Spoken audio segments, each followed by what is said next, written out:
Hello. आज सकाळी मीरानेच आम्हाला सगळ्यांना झोपेतून उठवलं आणि उठल्या उठल्या मी तिला अंगणात घेऊन गेले. अंगणात आम्ही खूप सारी झाडं लावली आहेत. तुळस तर असतेच, पण फुलांची जाई, चमेली, बाकी कोरफड, पेरू, लिंबू, अजून हळदीचं रोप आहे, आंबा, बकुळ, तगर, अशी बरीच काही झाडं. मीरासोबत मलाही इतकं हलकं आणि मस्त वाटलं. वातावरण इतकं सुंदर होतं. पावसाचे थेंब, झाडांची हालचाल, आकाशाची शांतता, सगळं काही आपल्याला सांगत असतं, थोडासा स्वतःसाठी वेळ ठेव.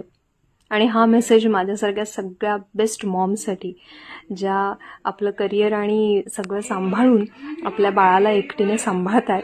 ही खूप मोठी गोष्ट असते. आणि आज मी ताजा ताजा गवती चहा आणि तुळस तोडून चहा बनवला सगळ्यांसाठी. काय मस्त फिलिंग होतं ते. मग पुढची सगळी कामं, मीराचा नाश्ता, आमचा नाश्ता, आणि आज मी कोबीची भाजी आणि पोळ्या, वरण भात असं सगळं बनवलं सगळ्यांसाठी. मीरासाठी पण साधं वरण भात, तूप, मीठ, लिंबू असा मस्त लंच होता आज मीराचा. तिला जेवण भरवल्यावर मग आज दुपारी सगळे मीराशी खेळायला असल्यामुळे आज थोडंसं फूड शो वगैरे बघता आला मला. शो बघता बघता मीराशी खेळत दुपार निघून गेली. संध्याकाळी मीरा आप्पा आणि दादासोबत फिरायला गेली. तिला फिरायला फार आवडतं.